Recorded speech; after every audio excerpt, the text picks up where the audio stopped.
საღამო მშვიდობისა ძვირფასო ტელემაყურებლებო. მე გახლა ვარ თანა მესხი და მოგესალმებით ტელეკომპანია ქართული TV-ს ეთერიდან. დღეს პარასკევია, საღამოს 9 საათი. რაც იმას ნიშნავს, რომ ჩვენ ვაგრძელებთ ჩემს საავტორო გადაცემათა ციკლს სახელწოდებით ქართველური ცივილიზაცია. დღეს ჩვენ გვექნება მერვე საუბარი და ბოლო საუბარი ამირანის მამის სახელთა დეშიფრირების შესახებ. ჩვენ უკვე ვიცით, რომ ამირანის მამის სახელთა მნიშვნელობა თურმე ჩვეულებრივი სახელები არ ყოფილა. ამის დასტურია ის, რაც ჩვენ წინა საუბრებში განვიხილეთ. სახელები სულკალმახი, ამანი, იამანი და თქმულებებში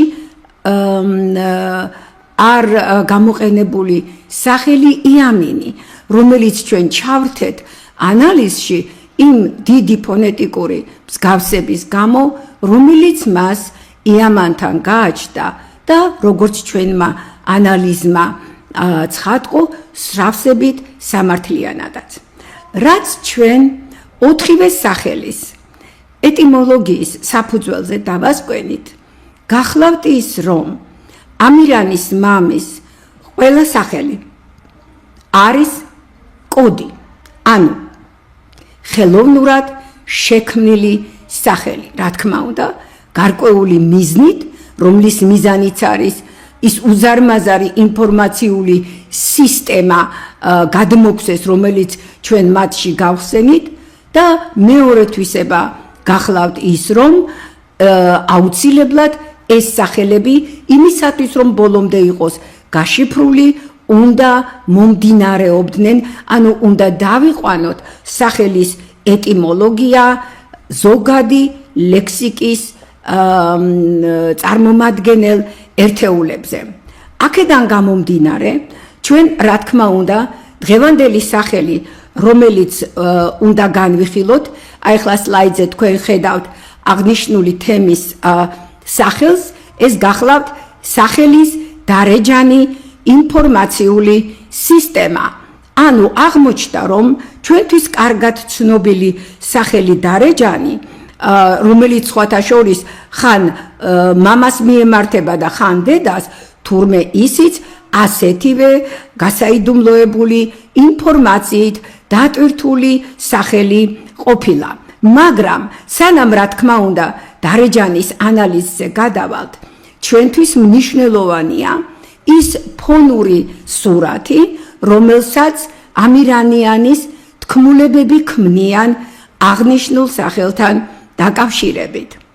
ამიტომ აქ აუცილებლად უნდა ვახსენოთ, რასაც თქვენ ეხლა სლაიდზე ხედავთ, ის თქმულებები, რომლებშიც აღნიშნული სახელი განსხვავებულად არის მოწოდებული.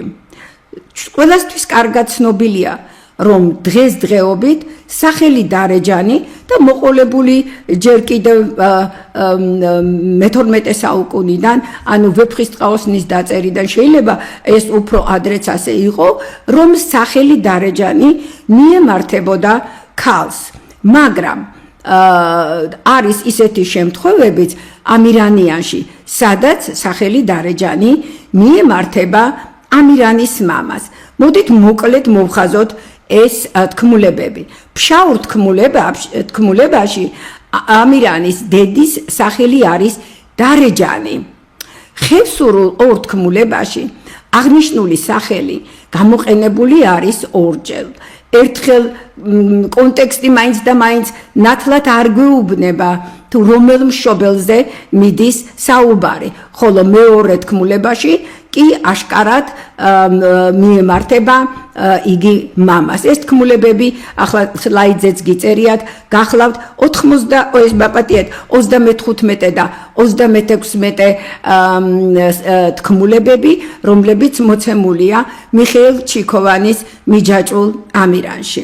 ჩვენ გვაქვს სვანური თქმულებაც 56 ნომრად აღნიშნულ იგივე ნაშრომში, სადაც უკვე დარეჯანის სახელი განსხვავებული ვარიანტით არის მოცემული და აიყვითლად ხედავთ თქვენ ახლა დარჯელანს სახელს, დარჯელანი, რომელიც მიემართება ამირანის მამას. სხვაგვარად რომ ვთქვათ, ჩვენ ამირანიანის თქმულებებზე დაყრდნობით დარეჯან დარჯელანთან, ანუ უფრო სწორად ასე ვიტყოდი, ამირანის მამასთან დაკავშირებით მთლად გარკვეული სურათი არ აგვაქვს, იმიტომ რომ დარეჯანი ხან მამაა, ხან დედაა, ხანაც კიდევ მისი სახელი არის განსხვავებულად მოცემული როგორც დარჯელანი.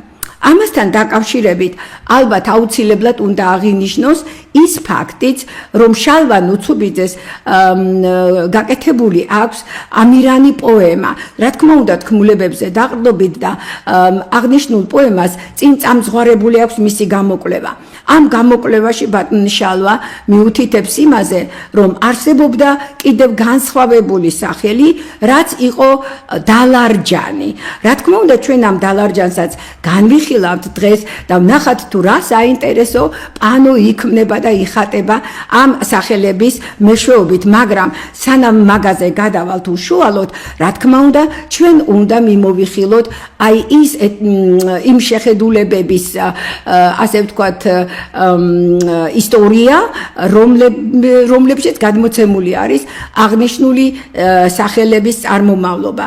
და აქ უპირველეს ყოვლისა უნდა აღნიშნოთ ნიკო მარის 1895 წელს გამოცემული სტატია, რომელშიც იგი მიუთითებს ამირან დარეჯანიანის ეტიმოლოგიაზე.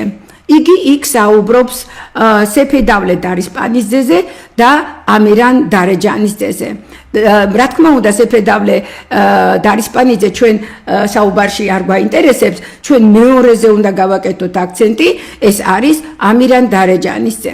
და ბატონ ნიკოს მიაჩნია, რომ აღნიშნული სახელი მომდინარეობს სპარსულ არაბული ფრაზიდან. ამ სპარსულ არაბულ ფრაზაზე ჩვენ ძალიან დაწვრილებით ვისაუბრებთ იმის გამო, რომ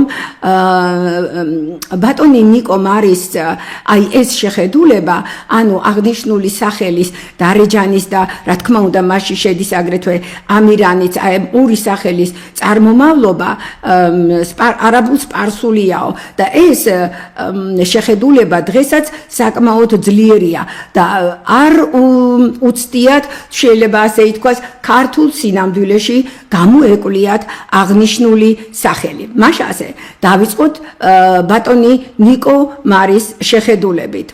ასევე როგორც აი ამ სლაიდზე თქვენ ხედავთ, ნიკო მარის მიხედვით ამირან დარეჯანი, ეს ორი სახელი მომდინარეობდა სპარსული ფრაზიდან ამირ ანდარე ჯან. მისი აზრით აღნიშნული სახელი მომდინარეობდა აი შუაში რომ ანდარე ჩანს, ანუ მეორე სიტყვა ამ ფრაზისა, აი ამ სახელის გაყოფით. ანუ იგულისხმება, აი ამ სლაიდზე უფრო ნათლად ჩანს ალბათ, იგულისხმება რომ ამირ რაც ბატონს ნიშნავს, ხო, მას ემატება ანდარეს პირველი მონაკვეთი, პირველი მარცვალი, ან რის შედეგადაც ჩვენ ვღებულობთ ამირ ან, ხოლო მეორე კომპონენტი ეს გახლავთ დარ და იგი ემატება მის შემდგომ დასმულ სიტყვას, რომელიც არის ჯან და მივიღეთ დარე ჯან. მაგრამ მიუხედავად ამისა, თითქოს ეს ყველაფერი ლამაზად ჩანს, აწყობილია და ასე შემდეგ, ჩვენ თუ სახელის წარმოების, ანუ ნომინაციის თეორიის მიხედვით გავაანალიზებთ აღნიშნულ ფრაზას, აღმოჩნდება, რომ მასში ძალიან ბევრი საწინააღმდეგო არგუმენტი ჩნდება. პირველი არგუმენტი გახლავთ ის, რომ ბატონ ნიკოს მიაჩნია, რომ რომელიღაცა სპარსული ფრაზა ხელოვნურად იქნა დაყოფილი, ხო? მეორე სიტყვის საფუძველზე ხელოვნურად იქნა დაყოფილი და ამის საფუძველზე მოსახონელმა შექმნა აღნიშნული სახელები. ამასთან დაკავშირებით მინდა მოგახსენოთ, რომ აი ასეთი ხელოვნური დაყოფის ფორმულა თუ შეიძლება ასე ითქვას ნომინაციის თეორიაში ან და ლექსიკოლოგიაში, სადაც სახელების წარმოების ფორმულები განიხილება, მსგავსი არაფერი არ არის მითითებული. მეტიც ენათმეცნიერების ენციკლოპედიაში ნათქვამია პირდაპირ, რომ თანდებულის გამოყენებით და ან და არა გახლავთ სწორედ თანდებული სახელების, საკუთარი სახელების განსაკუთრებით წარმოება, როგორც წესი არ ხდება. აქედან გამომდინარე, უკვე ეს ჩვენი ასე ვთქვათ მსჯელობა და აი ეს კონკრეტული აქსიომა ენათმეცნიერული უკვე ჩვენ გვაფიქრებინებს იმაზე, რომ ნიკო მარის, ამირან დარეჯანიდან წარმომავლობა ქართული ორი სახელისა კითხვის ნიშნის ქვეშ დგება.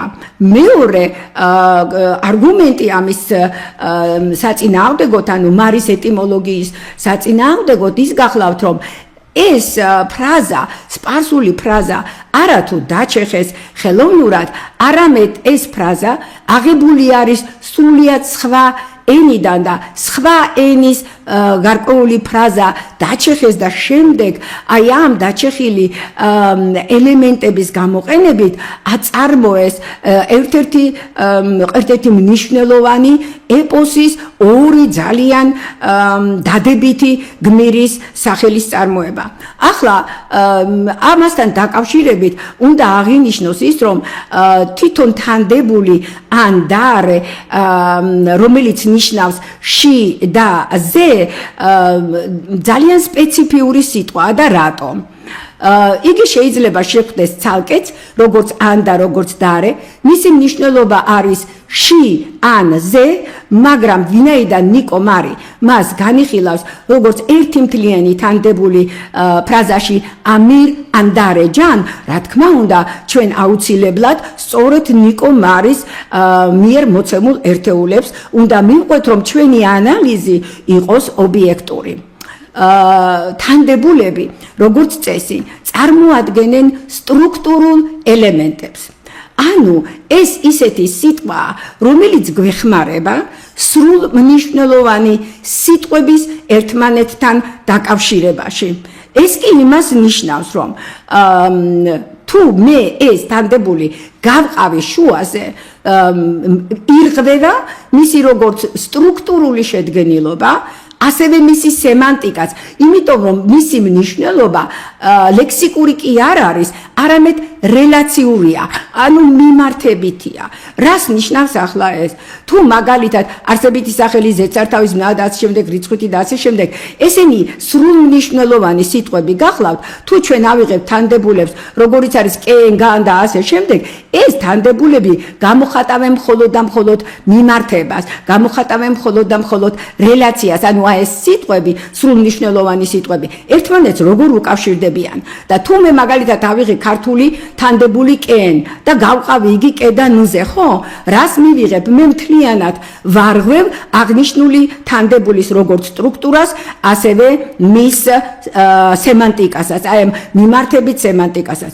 აქედან გამომდინარე, თუ ან და არა თანდებული გავყავი შუაზე და აი ეს ორი კომპონენტი მივიღე, იგი უკვე თავისი სტრუქტურითანაც დაცლილია და თავისი სემანტიკიდანაც დაცლილია და გამოდის, რომ დაცლილი კომპონენტები უნდა მიუმატოთ სრულ მნიშვნელოვან სიტყვებს იმისათვის, რომ მივიღოთ ძალიან დიდი, უბრალოდ მოდით ასე დადებითი მოქმედი გმირის სახელი, რაც ფაქტობრივად ყველანაირ ენობრივ ასე ვთქვათ ლოგიკას ეწინააღმდეგება. აქედან გამომდინარე, თვითონ ის ფრაზის მნიშვნელობა, რაც არის მსოფლიოს უფალი, მსოფლიოს ხელმწიფე, რა თქმა უნდა, გარკვეულწილად უკვე კითხვის ნიშნის ქვეშ დგება. ანუ როგორ შეიძლებოდა აი ამ ფრაზის საშუალებით მიგვეღოს სწორედ ქართული ამირანი და ქართული დარეჯანი. მეტიც არგუმენტების რაოდენობა სხვათა შორის ამ თეორიის ამ შეხედულების წინააღმდეგ საკმაოდ ბევრია და ცოტა არ იყოს გაოცებული ვარ რომ ენათმეცნიერებმა აქამდე ეს ვერ შენიშნეს. აი და კიდევ ერთი დამატებითი არგუმენტიც რომელიც მიმაჩნია რომ მნიშვნელოვანია. როდესაც ჩვენ ზოგადად ვსაუბრობთ ეტიმოლოგიაზე, ეს იმას ნიშნავს, რომ ჩვენ აუცილებლად უნდა ჩავიდეთ ამ სახელის იმ პირველ წყაროზე, რომელიც ზოგადი ლექსიკის ერთეულია. ამ შემთხვევაში, როგორც თვითონ ნიკომარი აღნიშნავს, ამარ, უბრალოდ უკაცრავად ამირან დარეჯან, ხო? ამირა ესო ბატონს ნიშნავსო და არაბულიდან არის აღნიშნული სიტყვა და ტიტულად არისო სპარსულში გამოყენებული. თუ ეს ასია, მაშინ გამოდის, რომ აღნიშნული სახელი ამირა ამ შემთხვევაში ყოფილა თურმე არა სპარსული, არამედ ყოფილა სპარსულ არაბული და ეხლა წარმოიდგინეთ მოსეხონელი, რომელმაც აიღო და ეს სპარსულ არაბული ფრაზა დაჩეხა, მიჩეხა, მიიღო ეს სტრუქტურულად და სემანტიკურად დაცლილი ერთეულები, ერთი მხრივ მიაბა იგი არაბული წარმოშობის სახელს, რომელიც სპარსულში იხმარებოდა და მეორე კი სპარსულ სიტყვას ჯან, მაგრამ ეს ჯანიც ძალიან პრობლემატური სიტყვა გახლავდა და ახლავე მოგახსენებთ. აღმოჩნდა ესე იგი, რომ აი ეს შედგენილობა ამირან დარეჯანისა, ხო, თავისი თუ შეიძლება ასე ითქვას წარმომავლობით, თურმე აქაც ძალიან დიდი პრობლემები გვაქვს, იმიტომ რომ მარტო სპარსულზე კი არ დავედით, ჩვენ ჩავედით კიდევ უფრო ღმად სადღაცას არაბულზე და ასეთი თუ შეიძლება ითქვას ფაზები, ხო, სიტყვის მნიშვნელობის გაშიფრვაში მხოლოდ და მხოლოდ შესაძლებელია, რომ წარმოადგენდეს შუალედურ საფეხურს, მაგრამ არავითარ შემთხვევაში მის საწყის ფორმას. ახლა ავიღოთ კიდევ ერთი ფრიად საინტერესო არგუმენტი ნიკომარის დებულების წინააღმდეგ და ეს გახლავთ უშუალოდ ენათმეცნიერული არ არის, მაგრამ ძალიან მნიშვნელოვანია თავისთავად იგი ისევ და ისევ საწინააღმდეგო არგუმენტის წამოსაყენებლად. საქმე იმაშია, რომ მოსეხონელის შესახებ ჩვენ ბევრი არაფერი არ ვიცით გარდა ვეფხისტყაოსნის ეპილოგში ნახსენები ამირან დარეჯანისძე მოსესუქია ხონელსა, მაგრამ ჩვენ ვიცით მართალია ძალიან მწირე ფაქტები ხონელის შესახებ, ვიცით რომ იგი თამარის კარზე მდივან წიგნობრად მუშაობდა. მდივან წიგნობრობა სამეფო კარზე ნიშნავდა იმას, რომ მას ებარა მთელი დოკუმენტაცია, რაც კი სამეფო კარზე ხდებოდა. გარდა ამისა, იგი აუცილებლად უნდა ყოფილიყო ძალიან განათლებული პიროვნება, რომ ასეთ სერიოზულ თანამდებობაზე ყოფილიყო დანიშნული. და მეცაც მოგახსენებთ, როგორც ივანე ჭავახიშვილი თავის ქართულ პალეოგრაფიაში ახსენებს, მდივან წიგნობრების ერთ-ერთი ფუნქცია გახლავთ ენის სიწმინდის შენახვა. და თუ მოსეხონელის ერთ-ერთი ამოცანა, უпростоრად ერთ-ერთი ფუნქცია იყო სწორედ ქართული ენის სიწმინდის შენახვა, აბსოლუტურად გაუგებარია, რატომ უნდა აეღო მას სპარსულ არაბული ერთეულებისაგან შემდგარი ფრაზა, დაეჩეხა იგი და შემდეგ გამოეყენებინა ისეთი მნიშვნელოვანი გმირების სახელებად, როგორიც არის ამირანი და დარეჯანი. ახლა გადავიდეთ მესამე სიტყვაზე, ეს გახლავთ სიტყვა ჯან. ჯან სიტყვა ისევ მარის მოწოდებული ინფორმაციით, რა თქმა უნდა, მომდინარეობს სპარსული სახელიდან ჯაჰან, მაგრამ იგი არის შემოკლებული ფორმა და შემოკლებული ხასუსვავ, შემოკლებული ვულგარული ფორმა სახელისა ჯაჰან, რაც მსოფლიოს ნიშნავს ქვეყანას და მის მსგავს წარმონაქმნებს. აქედან გამომდინარე, გამოდის, რომ ერთი მხრივ სამ სიტყვიან ფრაზაში გამოყენებული არის არაბულ სპარსული ერთეული ამირა, მეორე შემთხვევაში, ანუ მეორე სიტყვის შემთხვევაში აღებულია თანდებული, რომელიც არის ხელოვნურად გახლეჩილი და დაარღვეული აქვს სემანტიკური და სტრუქტურული შედგენილობა და მესამე ერთეული ყოფილა თურმე ვულგარული შემოკლება სახელისა მსოფლიო. გეკითხებით, რანაირად შეიძლებოდა, რომ მდივან წიგნობას, რომელსაც ჰქონდა იმ დროისათვის საოცრად დიდი განათლება ამ სფეროში და მისი მოვალეობა იყო, რომ ქართული ენის სიწმინდე შეენახა, გამოეყენებინა ასეთი ფრაზა, ერთ-ერთი უშესანიშნავესი ნაშრომის მისი ნაწარმოების ამირან დარეჯანიანის შექმნაში. რა თქმა უნდა, ეს ფაქტობრივად ყოვლად წარმოუდგენელია. ჩემი გადმოსახედიდან ყოველივე ამ არგუმენტს კიდევ ერთი ემატება. ჩემი გამოკვლევების საფუძველზე, რომელიც აგერ უკვე 30 წლის განმავლობაში, ასე ვთქვათ, მდინარებს, ქართველური ენები იკავებენ ეგრეთ წოდებული პროტოშუმერული ენის ადგილს. გარდა ამისა, მე ჩემს საუბრებში აგრეთვე ვახსენე ისიც, რომ ქართველური ენები წარმოადგენენ სწორედ იმ სისტემას, რომელსაც შესაძლებელი სტანდარტი უნდა ვუწოდოთ. და აქედან გამომდინარე, მე თუ ქართველური ენები და მისი ლექსიკა ფაქტობრივად სადღაც მიმიძღვის ძალიან დიდ სიღრმეში მე-4000 წლეულის მინიმუმ მე-4000 წლეულის მეორე ნახევარში, აქედან გამომდინარე, მაშინ რატომ უნდა ესესხა მას რომელიმე სახელის საწარმოებლად სპარსულ, არაბულ და ვულგარული სიტყვებისაგან შემდგარი სახელი აბსოლუტურად გაურკვეველია, მით უმეტეს რომ სპარსეთის იმპერია მოგეხსენებათ, რომ ძველი წელთა აღრიცხვის მე-6-მე-4 საუკუნეებს მიეკუთვნება.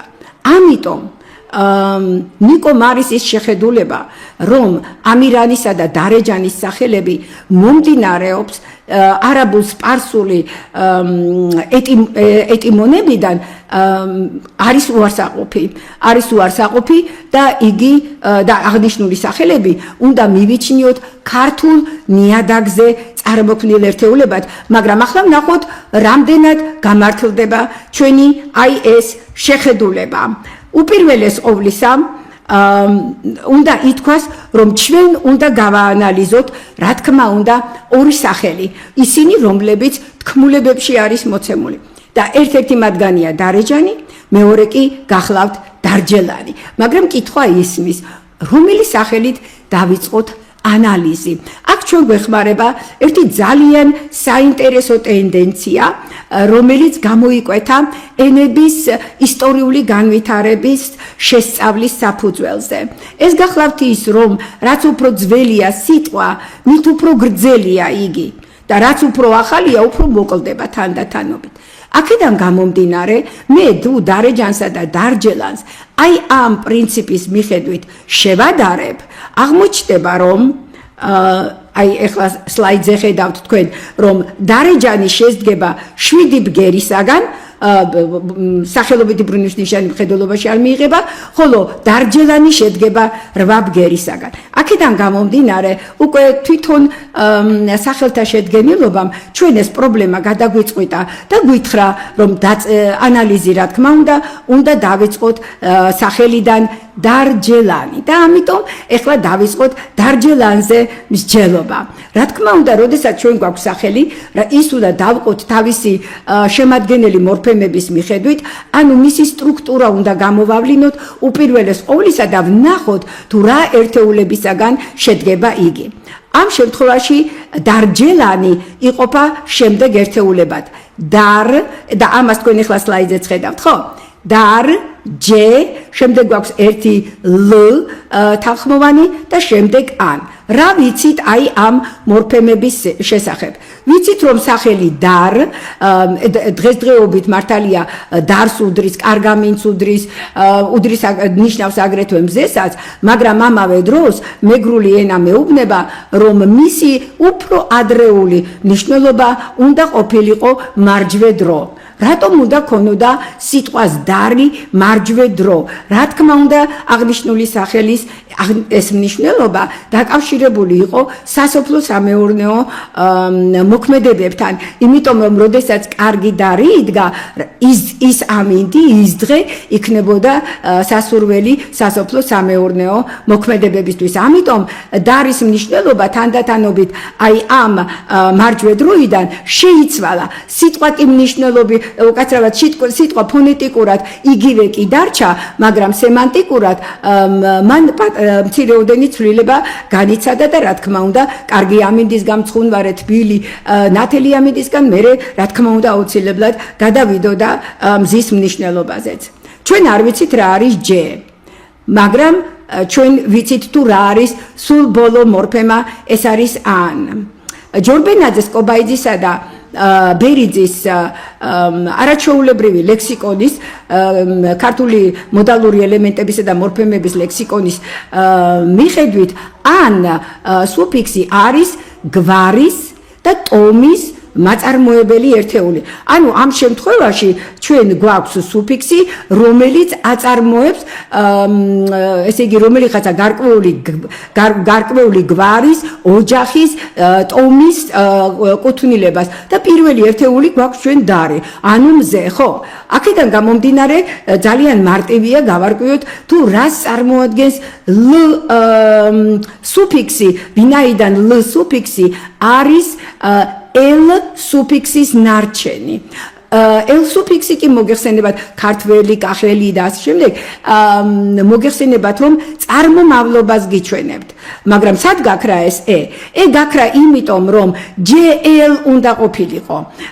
ანუ ორმა ე ხმოვანმა თავი ერთად მოიყარა, რის შედეგადაც ჩვენ ვიცით რომ ქართულს არ უყვარს ხმოვნების თავმოყრა და ამიტომ ერთი ხმოვანი ამოაგდო და ეს ხმოვანი იყო ელ სუფიქსის ხმოვანი ე. აქედან მივიღეთ dar ჯე ლ ან. რას ნიშნავს ახლა ჯე? იმიტომ რომ ჩვენ გვაქვს მზე, ფაქტობრივად ჩვენ გვაქვს ოჯახისადმი კუთვნილება და წარმომავლობა. აქედან გამომდინარე ჯე რა თქმა უნდა პიროვნებაზე უნდა მიუთითებდეს და დიახ ასია. იგი მომდინარეობს, იგი სახეცვლილი ფორმაა სახელისა ძე.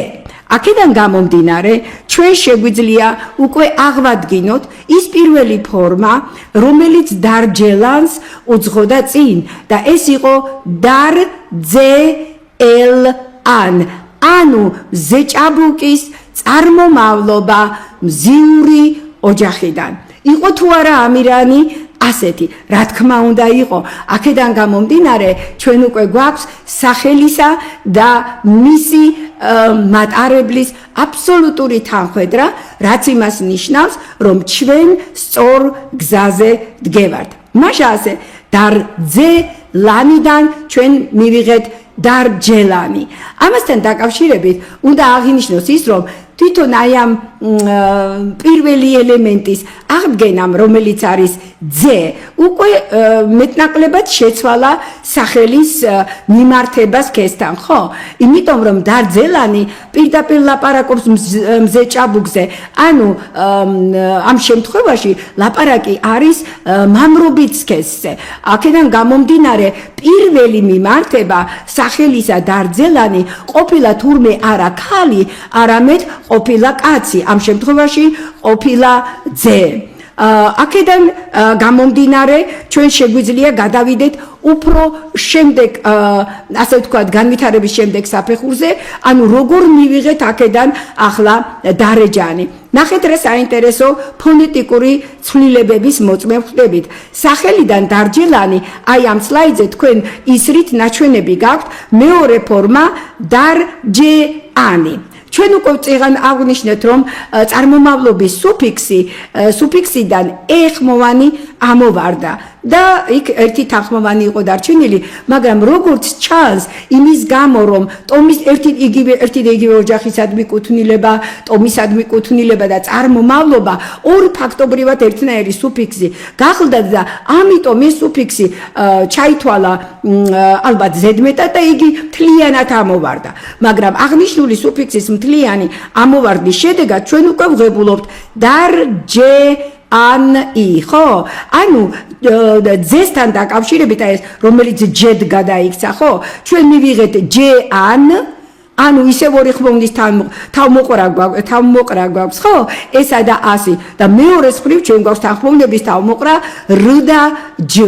აი აქ მოხდა ძალიან საინტერესო მოვლენა, ვინაიდან ფაქტობრივად ქართულმა ორივე პრობლემა გადაწყვიტა შესანიშნავად და ეს პრობლემა გადაწყდა ეგრეთ წოდებული მეტათეზისის საშუალებით. მეტათეზისი გახლავთ ბგერების შენაცვლება უბრალოდ. ამიტომ ჯ-ს შეუცვალეს ადგილები და გადმოასწრაფეს ჯ-ს ნაცვლად და მივიღეთ დარ ჯ-ანი. აქედან გამომდინარე ძალიან როგორ გითხრა, ძალიან ლოგიკურ, ძალიან დასაშვებ ჩვეულებრივ ფონეტიკურ ცვლილებებს ექვემდებარება აღნიშნული სახელის განვითარება და უკვე როდესაც დარეჯანი მივიღეთ, რა თქმა უნდა, დარეჯანი უკვე დარძელანისგან იმდენად განსხვავებულია, რომ აქ სქესის მიმართება მეტნაკლებად უკვე დაკარგულია, გაბუნდოვანებულია.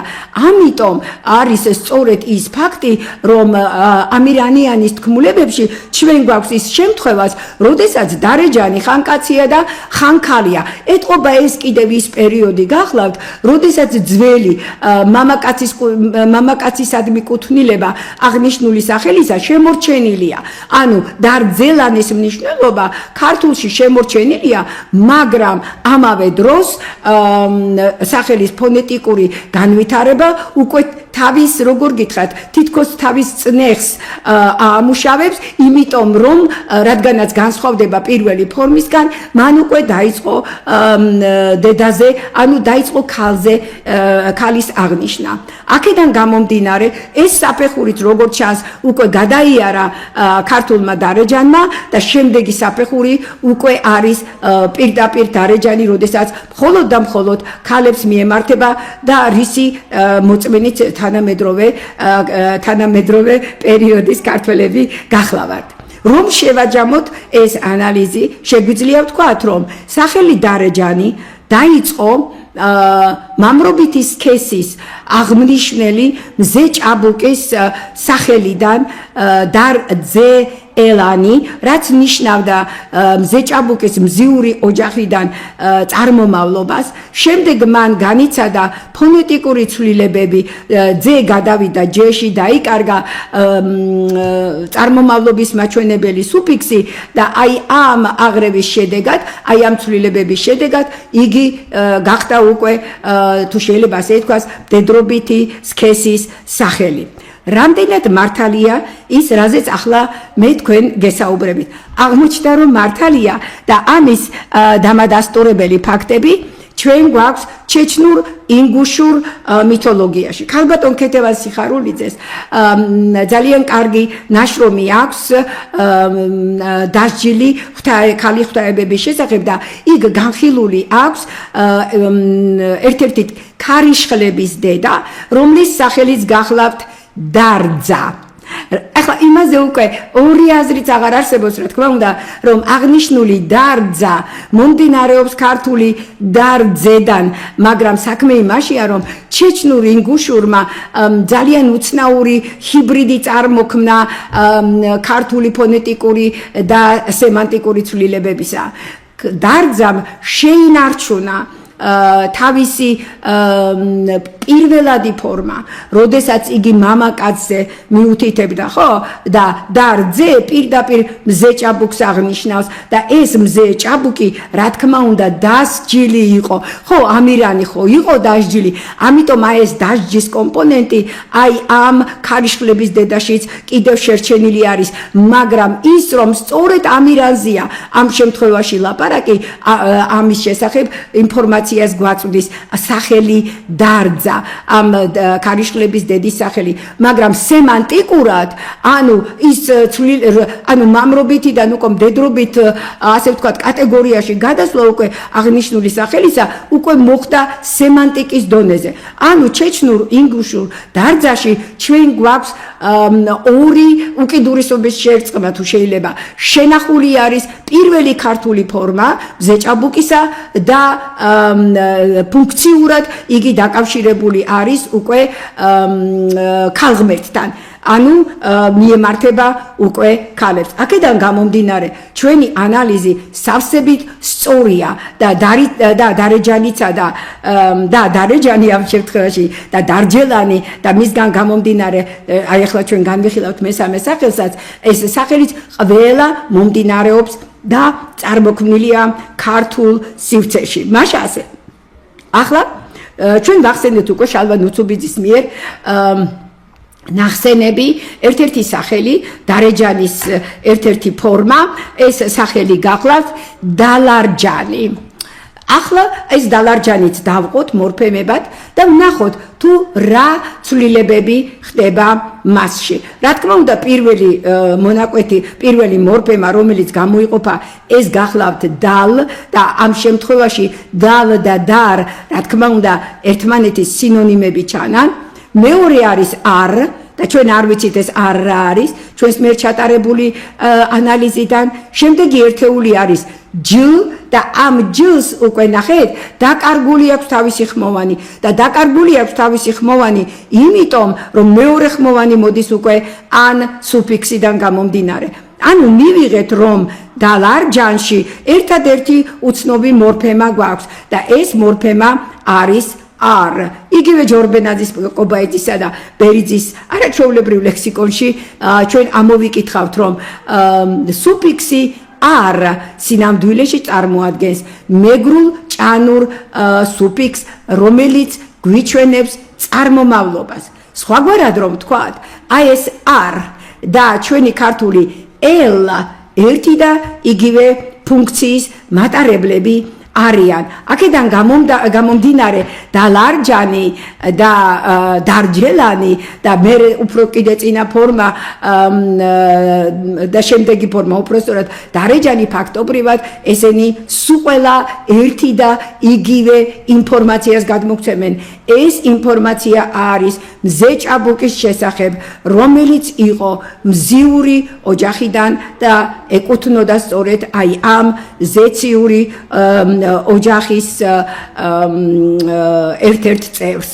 მაშა ასე ჩვენ ფაქტობრივად უკვე განვიხილეთ ყველა ის სახელი რომელიც დაკავშირებული არის ამირანის მამასთან და განვიხილეთ ისეთი სახელები რომლებიც უშუალოდ მხოლოდ ამირანის მამას მიეკუთვნებოდა და აი ეს ბოლო სახელი დარეჯანი და დარჯელანი იმისთვის შემოვიტოვე ასე ვთქვათ ბოლოსთვის რომ ჩვენ უნდა ამის მერე უკვე გადავიდეთ ამირანის დედის მეორე სახელის განხილვაზე რაც გახლავთ დალი დალის სახელი ძალიან რთული სახელია რთული ეტიმოლოგიური წარმომავლობის და ამავე დროს რთული ლინგვოკულტუროლოგიური ქსელის მქონე სახელი და აქედან გამომდინარე იმისათვის რომ იოლად გავიგოთ თუ აი ეს ურთულესი სისტემა როგორ შეიძლება ძალიან გასაგებად და მარტივად ითქვას ამაზე ნამდვილად ვიფიქრებ ბევრს და ვეცდები რომ შემდეგისთვის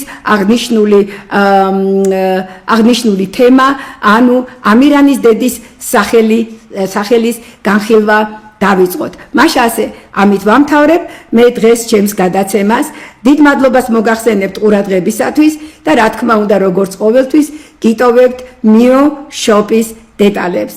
კარგად გრძანდებოდეთ შემდეგ შეხვედრამდე.